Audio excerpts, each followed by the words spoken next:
My name is Elise Mercer, United States Navy. I'm 31, unmarried, no children. And last Friday, I stood at the front of the hangar bay aboard the USS Independence Moments, away from being promoted to commander. I had served 12 years, 5 deployments, 3 commendations, and a combat injury that still aches when the air pressure dips low. I had ironed my dress whites the night before, written my remarks by hand, and rehearsed the exact cadence of my salute. And then my sister slapped me, in front of my commanding officer, in front of my crew, in front of the entire strike group. There was a silence that stretched like a blade through steel. And then from behind the formation, a voice cut the air clean. "Touch my wife again and see what happens." It was Admiral Jonathan Reeve. He wasn't my husband. But in that moment, I think he meant it, and everything changed. So... The echo of her slap hadn't faded when my commanding officer, Captain Nadine Holloway, slowly lowered the citation folder mid-sentence.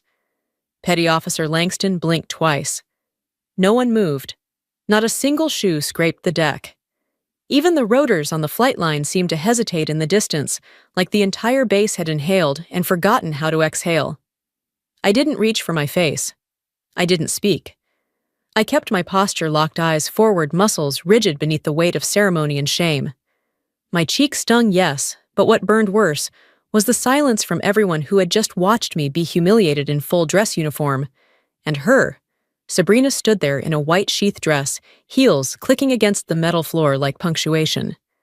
Her makeup was too perfect for someone who hadn't RSVP'd. Her hands trembled, but not from regret. She was furious at me at the Navy, at the fact that the world didn't orbit her anymore. "What the hell is wrong with you?" I hissed under my breath, stepping between her and Captain Holloway, who hadn't yet recovered from the shock. She pointed a finger at me, like I was the one who had disrupted federal protocol. "You lied to me. You knew Trevor invited me, and you said nothing. I came here thinking you wanted to fix things. I didn't even know you were coming," I said through clenched teeth. Sabrina opened her mouth again, but before the next sentence left her lips, it happened. Rear Admiral Reeve's voice, loud, calm, uncompromising.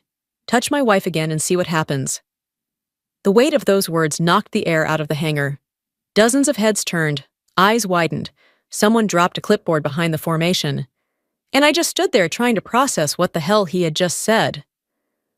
Reeve walked toward us like he was stepping out of a war film, impeccable, in dress blue's rows of ribbons on his chest, his tone cold enough to stop the sun.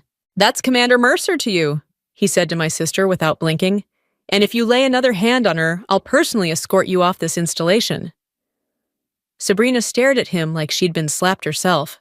"She's not married," she sputtered.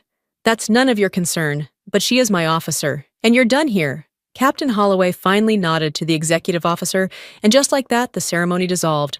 No formal dismissal, no citation, no promotion. My sailors dispersed quietly, eyes darting confusion thick in the air. Some avoided my gaze. Others offered furtive glances that said everything and nothing.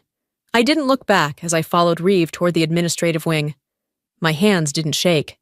But my career, it had just veered into unfamiliar waters. Reeve didn't speak as we walked through the narrow passageways toward the officers' ready room. Sailors cleared the hallway instinctively, offering clipped nods or averting their gaze entirely. The silence between us wasn't awkward. It was loaded like the second half of a sentence that hadn't been spoken yet.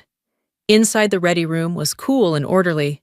Leather chairs, framed flight citations, a mahogany coffee cart no one dared touch without permission. Reeve didn't sit. Neither did I. Sabrina paced like a caged animal, eyes darting between us, fury rapidly decaying into something more brittle, panic maybe. Or disbelief. "You're married," she snapped, looking straight at me. "Since when I'm not," I said evenly. She blinked. Then what the hell was that? Reeve answered before I could. That was someone stepping between a commissioned officer and a security breach during an active duty event. "I don't care if you're her sister or the Queen of England. You don't lay hands on my personnel. Not here, not ever." His voice didn't rise, but it didn't have to. I'd heard that tone before.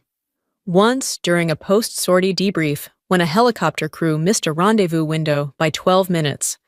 The same edge of steel, the same refusal to entertain excuses. You think you're untouchable because you wear stars on your collar, Sabrina shot back. You humiliated me. No, I cut in sharp and flat. You humiliated yourself. You showed up uninvited, accessed a secure hangar during a federal ceremony, and assaulted a uniformed officer. You're lucky we're still in a private room. She turned to me, eyes wet but defiant. I thought we were finally talking again. I thought maybe you were ready to stop pretending like I never mattered. I stared at her, not with anger, just clarity. I didn't invite you, Sabrina. I didn't even know you were on base. How did you get clearance? She hesitated. Trevor pulled a favor. He knows someone in base admin. Of course he did. Trevor, the boyfriend, who always knew a defense contractor, with more badges than scruples. He was the type who wore smartwatches to weddings and talked about classified budgets like bar trivia. You could have called, I said. I thought this would mean more. No? Reeve interjected, folding his arms. What this means is that a civilian exploited an access protocol and created a breach. That's not sentiment, that's liability. Sabrina went quiet. Finally, she looked at me, not the officer, not the sister, just me, and said, Are you going to press charges? No, I said after a beat, but you're leaving, now. She opened her mouth, closed it again, and then turned toward the door, with her chin lifted high, but her shoulders slumped in defeat. When the door shut behind her, the silence that followed wasn't tense. It was clean, like air after lightning. Reeve moved to the corner, poured 2 black coffees, and handed me one without a word. I took it, because we both knew this wasn't over, just cleaner than before. The hangar bay felt colder the next morning, though the temperature hadn't changed. Maybe it was the absence of chaos. Maybe it was what came after the quiet everyone avoids, because it leaves room for reflection. The promotion ceremony had been rescheduled at 0700. No speeches, no music, just duty, just the rhythm of boots across steel, the scent of salt air, and the quiet creak of discipline settling back into place. This time the crew stood smaller, no guests, no families. Just my division Captain Holloway and the brass who mattered. I stood at attention as she read the citation again, this time uninterrupted. My name echoed over the PA with deliberate clarity. My collar itched where the new silver oak leaves had been pinned with practiced hands, but I didn't reach for it. My cover was tucked under my arm. My hands were steady. Captain Holloway finished the last line, with all duties and privileges thereunto. A soft ripple of applause followed, restrained and respectful, Navy style. But behind it, I felt something deeper, resolve solidarity, and maybe even pride. I turned to face them, scanning the rows of faces, men and women, who had seen me be slapped across the face by my own blood, and still watched me show up again, uniform, crisp, spine straight. That wasn't just military bearing, that was message. Petty Officer Laney, barely 22 and still fresh from Pensacola, met my eyes and gave a subtle nod. Not permission, not admiration, recognition. I returned the nod, said nothing, and stepped back into formation. There would be no remarks from me, no rehashing, no mention of what had happened. Not today. Today I let silence say what I couldn't. When the ceremony ended, the crew dispersed in that efficient Navy way movement, without clutter, respect, without ceremony. A few offered quiet congratulations. One handed me a folded note from supply my requisition request had been approved. Mundane things that kept the world spinning. But Reeve wasn't there, and though no one asked, I felt the weight of his absence. Rumors had already started. Some whispered about the slap. Others speculated about the wife comment, some thinking he was protecting a secret relationship, others saying it was just a strategic deflection. Most didn't speak at all, which was fine, because those who mattered had seen the look on his face, and the way he stood not for drama, but for boundary. By noon, I was back in my office boots off logging maintenance cycle reports, with a dull ache behind my eyes. The handprint was gone from my cheek, but the heat of it still lingered, not on my skin, but in memory. Then my door creaked open. Permission to enter. I looked up and didn't need to ask who it was. Rear Admiral Reeve stood there out of dress blues, wearing khakis and a faint smile. Just checking in, he said like nothing unusual had ever happened between us. And maybe, just maybe, that was the beginning of something real. He didn't sit at first. Just stood there, hands loose at his sides, eyes scanning the small details of my office, the commendation plaques, The maintenance log stacked too neatly, the squadron patch thumbtacked beside the window like it belonged to a life less complicated. I heard the ceremony went smoothly, he said. No dramatics this time, I replied, standing as protocol required, even though I knew he hadn't come here for protocol. Reeve finally lowered himself into the chair opposite mine, the faint creak of old leather grounding the moment. He said nothing for a while, just looked at me not the way commanders evaluate reports, but the way people do when they're about to shift the course of your life. I want to nominate you for a leadership program, he said. The words hit harder than I expected. Sir Paclex, Pacific Command Leadership Exchange, 6 months in D.C. Joint Forces Strategic Planning, real seat-at-the-table work. It's not a formality. I don't hand this out. I stared at him. Why me? He leaned forward, resting his forearms on his knees. Because the last 72 hours could have derailed any officer's credibility. But you didn't flinch. You didn't retaliate. You walked back into that hangar and made sure your team saw you stand upright. You think they missed that I didn't answer? My throat had tightened in a way I hadn't prepared for. You've already led in combat, he continued. I want to see how you lead when the terrain is political, fragile, unpredictable. That takes a different kind of discipline, one I think you already have. Silence settled again, softer this time, less loaded. Then I said what had been circling my thoughts since yesterday. Why did you call me your wife? He gave a small huff through his nose, not a laugh, more like something he wished he could explain more elegantly. Because I needed it to stop, he said. And because when people think something personal is at stake, they listen differently.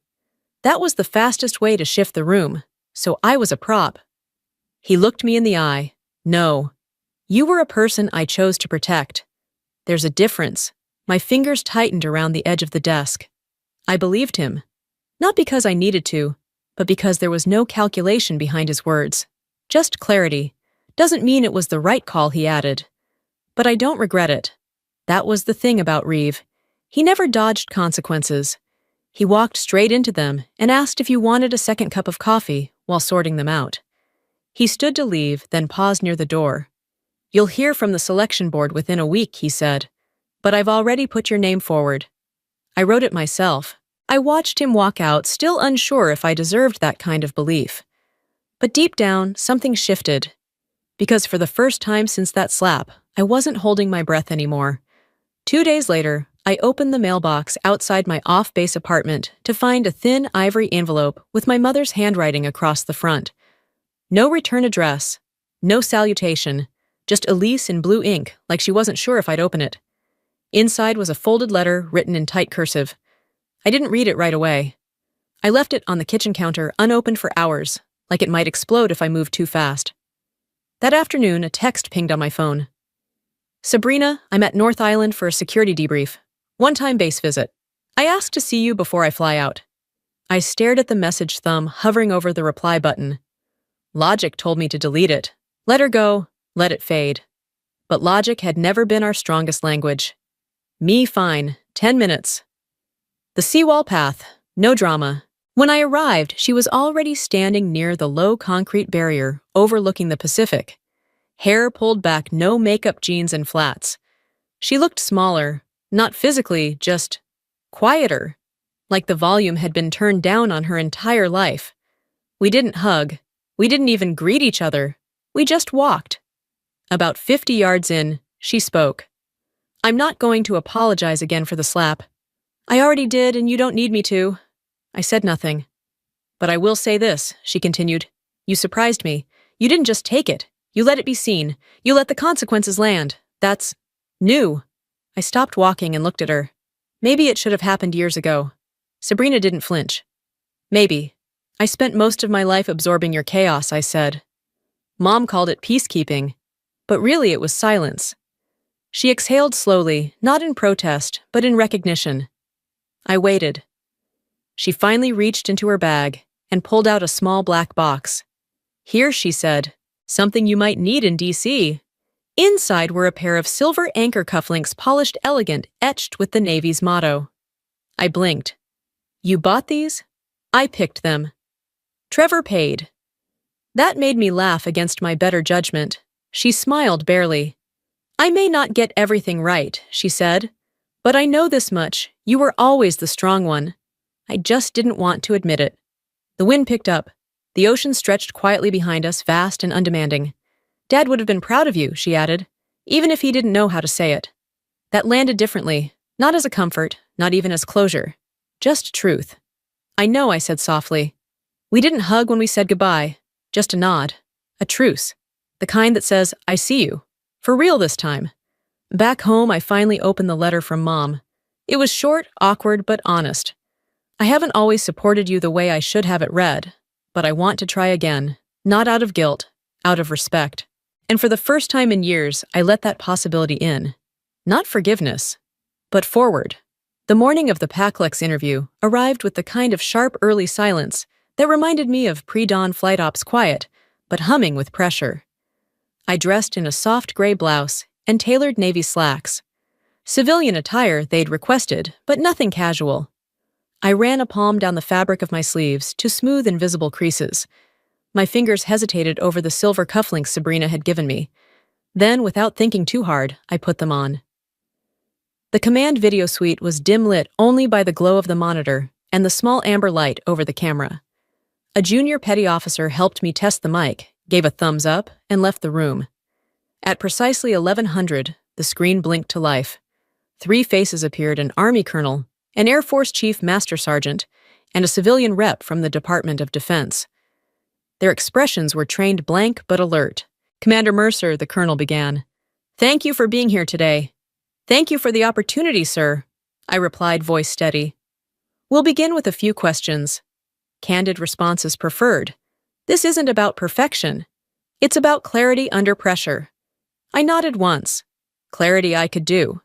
The civilian leaned in first. What's the most difficult leadership moment you've faced in uniform? My mind flicked through disasters and deployments, field repairs and medevac runs, but I didn't choose any of them. Last week, I said.